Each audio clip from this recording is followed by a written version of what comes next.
अगाडि सर्वोटो गर्न चाहन्छु। स्वीकार्नुहोस्, जय मङ्गोल। हामी आज एउटा ऐतिहासिक कार्यक्रमको सिलसिलामा छौँ। यस कारणले गर्दाखेरि पनि यो बेसी महत्त्वपूर्ण समय भएको कारणले गर्दाखेरि हामीले आजको ऐतिहासिक कार्यक्रम जुन संगठनका जिल्ला सभाधारीका अध्यक्षज्यूले महामानव डाक्टर गोपाल गुरुङज्यूले अभावको समयमा, दुःखको समयमा उहाँले संगठनको अग्रज दाइहरूले बताउनुहुन्थ्यो कि महामानव डाक्टर गोपाल गुरुङज्यूले नेपाललाई लोकतान्त्रिक गणतन्त्रको रूपमा किन रूपान्तरण भन्दा नेपालको वृहत नेपाली नागरिकहरूलाई यही मुलुकमा अधिकार सम्पन्न बनाउने उहाँको एउटा ऐतिहासिक फैसला, ऐतिहासिक सङ्कल्प थियो। त्यो सङ्कल्पलाई पूरा गर्नको निमित्त उहाँले त्यो सङ्घर्षको दौरानमा यात्रा सुरुवात गर्दाखेरि, त्यो पाइलाहरू सुरुवात गर्दाखेरि उहाँले जुन किसिमको दुःख पाउनु भएको थियो, जुन किसिमको पीडा व्यथा वेदनाहरू पाउनु भएको थियो, त्यो परिस्थितिबाट उठ्दै आज मङ्गोल नेसनल अर्गनाइजेसन नेपालको वृहत नेपाली नागरिकहरूको तहमा पुग्नको निमित्त र नेपालको वृहत नेपाली नागरिकहरूको अबको अन्तिम विकल्प भनौँ अथवा अबको प्राथमिक बाटो भनौँ, कि नेपालको वृहत नेपाली नागरिकहरूले नेपालमा रहेका विभिन्न राजनीतिक दलहरूको झुटा आश्वासनहरूको पछाडि, झुटा प्रतिबद्धताहरूको पछाडि रणभूलमा परेर ती मानिसहरूलाई, ती राजनीतिक दल, ती राजनीतिक कर्मीहरूलाई विश्वास गर्दाखेरि आफ्नो जीवनमा मात्रै होइन पुस्तौं पुस्तासम्म बेहोर्नु परेको त्यो दुःख र पीडाबाट उठेर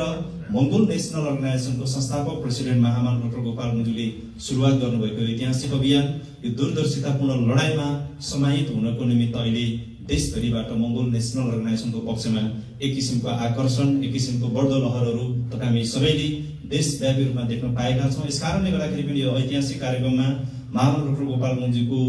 जुन सङ्कल्प थियो नेपाललाई लोकतान्त्रिक गणतन्त्रको रूपमा रूपान्तरण गर्दै वृहत नेपाली नागरिकहरूलाई समतामूलक समाज मार्फत आफ्नै देशमा अधिकार सम्पन्न भएर बाँच्नको निमित्त र तपाईँ हामी सबैजनाले सङ्गठनको विभिन्न ओहदाको हामीले शपथ ग्रहण गर्ने क्रममा हामीले शपथ खाँदाखेरि भन्ने गरेका छौँ कि विदेशिनु पर्नेलाई यही भरपेट पार्नेछौँ भनेर हामीले शपथ ग्रहणको चरणमा हामीले सधैँभरि भन्ने गरेको कुरा कि नेपाल छाडेर विदेशिन बाध्य भएका वृहत नेपाली नागरिकको विभिन्न पुस्ता र हिस्साहरूलाई हाम्रो आफ्नै देशमा बाँचे खान सक्ने एउटा परिस्थिति निर्माण गर्ने ऐतिहासिक सङ्कल्पमा समाहित भएका हामी मङ्गोल नेसनल अर्गनाइजेसनका इमान्दार नेता, कार्यकर्ता, योद्धाहरू समाहित भइराखेका छौँ। र यसै सन्दर्भमा यो अभियानलाई अझै थप बल पुर्याएर अगाडि बढाउनको निमित्त र अब चाहिँ मङ्गोल नेसनल अर्गनाइजेसनलाई आफूसँग भएको जे कुरा छ, हिजो हाम्रा मानिसहरूले राजनैतिक रूपमा चेत नभएको कारणले, नबुझेको कारणले, कन्जुस्याइ गरेको कारणले र चाहिँ गलत ठाउँमा आफूले दिनुपर्ने कुराहरू दिएको कारणले गर्दाखेरि चाहिँ वृहत नेपाली नागरिकहरूले कहिले पनि सुख शान्ति पाउने कुरा पनि भएन, अमन चैन आउने कुरा पनि भएन। त अब चाहिँ समय के आयो भने राजनैतिक सचेतताको कारणले गर्दाखेरि, राजनैतिक रूपमा हाम्रो मान्छेहरूमा पनि चेतना अभिवृद्धि हुँदै गएको कारणले र यसको निमित्त महामानव डाक्टर गोपाल गुरुङज्यूले गहिरिएर अध्ययन गर्दाखेरि उहाँले के देख्नुभयो भन्दाखेरि हाम्रा मानिसहरूलाई राजनीतिक रूपमा सचेत बनाउनको निमित्त सबैभन्दा सुरुमा के आवश्यक छ त भन्दाखेरि हाम्रो मान्छेहरूले बोल्न सिक्नु पर्यो, बोल्नको निमित्त लोकतन्त्र हुनु पर्यो। यसकारणले लोकतन्त्र,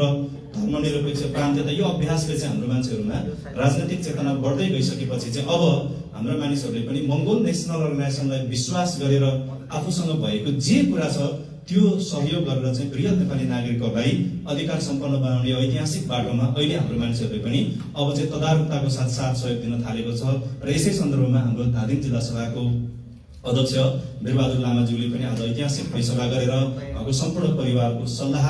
मुताबिक सङ्गठनलाई चाहिँ जग्गा प्रदान गर्ने एउटा ऐतिहासिक कार्यक्रममा हामी सहभागी भएका छौँ। यो ऐतिहासिक कार्यक्रममा आगामी 2082 साल फागुन 21 गते हुँदै गरेको प्रतिनिधि सभाको निर्वाचन मार्फत हामीले जति कुरा बोलेर आएका छौँ, जति कुरा भनेर आएका छौँ, त्यो भनेर आएका, बोलेर आएका र घोषणा पत्रबाट हामीले प्रतिबद्धता जाहेर गरेका कुराहरूलाई नीति निर्माण गर्ने त्यो थलोमा पुग्नको निमित्त पहिलो स्टेप भनेको चाहिँ सङ्गठनको तर्फबाट दिनुपर्ने एउटा मनोनयन पत्र, त्यो पनि आज एउटा ऐतिहासिक कार्यक्रममा सङ्गठनका श्रद्धेय प्रेसिडेन्टज्यूले नै उपस्थित भएर तपाईँ हामी सबैजनालाई एउटा महत्त्वको साथ राखेर चाहिँ उहाँ स्वयं उपस्थित भएर तपाईँ हामीलाई प्रेरणा सहित, तपाईँ हामीलाई चाहिँ उत्साह सहित होइन, तपाईँ हामीलाई एनर्जी सहित चाहिँ उहाँले त्यो मनोनयन पत्र हस्तान्तरण गर्नुभएको छ। अब त्यो मनोनयन पत्रलाई तपाईँ हामी उम्मेदवार जो अहिले चाहिँ सङ्गठनले मनोनयन पत्र चाहिँ हस्तान्तरण पाउनु भएको छ, पाएका छौँ हामीले, तपाईँ हामी सबैजना पनि जनताको घरघरमा पुग्ने कुरा र यस सन्दर्भमा कुरा गर्दै गर्ने क्रममा चाहिँ उम्मेदवार हुँदै गर्दाखेरि केवल उम्मेदवार मात्रै होइन, तपाईँ हामी सङ्गठनको विभिन्न ओहदामा कार्यरत रहेका सबै चाहिँ सङ्गठनको नेता, कार्यकर्ता, समर्थक, शुभचिन्तक तपाईँ हामी सबैजना चाहिँ लागेर यो निर्वाचनलाई चाहिँ तपाईँ हामीले अधिकतम मात्रामा नतिजा केन्द्रित बनाउने गरेर चाहिँ हामी निर्वाचनमा जानुपर्नेछ। यसको निमित्त पनि तपाईँहरू सबैजनाले त्यही अनुसार भूमिका खेलिदिनु हुनेछ भन्ने विश्वाससहित आजको यो ऐतिहासिक कार्यक्रममा मेरो आफ्नो मन्तव्यहरूलाई अलिकति छुट्याउँदै, किनकि ऐतिहासिक कार्यक्रममा सङ्गठनका श्रद्धेय प्रेसिडेन्टज्यूलाई हामीले यो हलमा पाएका छौँ। तपाईँहरू धेरैको विभिन्न किसिमका जिज्ञासा, मनभित्र उठेको विभिन्न कुराहरू हुनसक्छ, त्यो सबै कुराहरूको विषयमा पनि श्रद्धेय प्रेसिडेन्टज्यूले आफ्नो विशेष सम्बोधन मार्फत यो निर्वाचन केन्द्रित अगाडि बढ्ने कुराहरूमा पनि उहाँले धेरै कुराहरू राख्नुहुनेछ। यसकारण नै म त तपाईँहरूसँग नजिक रहनेछु। अन्य कुराहरूको सन्दर्भमा तपाईँहरूसँग फेरि बसेर औपचारिक अनौपचारिक रूपमा भेटघाट गर्ने बाचासहित आजको यो ऐतिहासिक कार्यक्रममा तपाईँहरू सबैजना जुटिदिनु भयो। यसको निमित्त तपाईँहरू सबैलाई पनि विशेष धन्यवाद। यो ऐतिहासिक कार्यक्रममा सङ्गठनको श्रद्धेय प्रेसिडेन्टज्यूले पनि विशेष महत्त्व दिएर यहाँसम्म आइदिनु भएको छ। यसकारण तपाईँहरू सबैजना अनुशासित भएर धैर्य धारण राखेर कार्यक्रमको अन्तिमसम्म बसिदिनुको निमित्त अनुरोध र यो कार्यक्रमलाई ऐतिहासिकता प्रदान गर्नको निमित्त चाहिँ हाम्रो जिल्ला सभा धादिङका अध्यक्षज्यूले पनि एउटा ऐतिहासिक फैसला गरेर यो क्षेत्रमा पनि सङ्गठनलाई विश्वास गरेर अब हाम्रा मान्छेहरूले पनि के सोच्न थाल्छ भन्दा उहाँसँग जमिन थियो, जमिन दिनुभयो, अब हामीसँग के छ, पैसा हुनेले पैसा दिने होला, पैसा नहुनेले पसिना दिने होला, पसिना पैसा केही पनि सक्दैनौ भन्नेले भोट दिने होला। जोसँग जे छ त्यही कुरा दिएर चाहिँ अब मङ्गोल नेसनल अर्गनाइजेसनलाई मात्रै संसदमा पुर्याएपछि मात्रै हाम्रो कुराहरू कोरिन थाल्छ, हाम्रो अधिकारको विषयमा लेखिन थाल्छ भन्ने हिसाबले चाहिँ हाम्रो मान्छेहरू तयार हुन थालेका छन्, आँटेका छन्। यस कारणले गर्दाखेरि यो ऐतिहासिकता प्रदान गरिदिनको निमित्त एउटा चाहिँ आफ्नो जीवनभरिकै ऊर्जा पसिना बगाएर आर्जन गरेको रकमबाट किनेर राख्नु भएको माटो, त्यो जमिन सङ्गठनलाई प्रदान गरिदिनु भएकोमा पनि जिल्ला सभा धादिङको अध्यक्षज्यूलाई पनि विशेष धन्यवाद व्यक्त गर्दै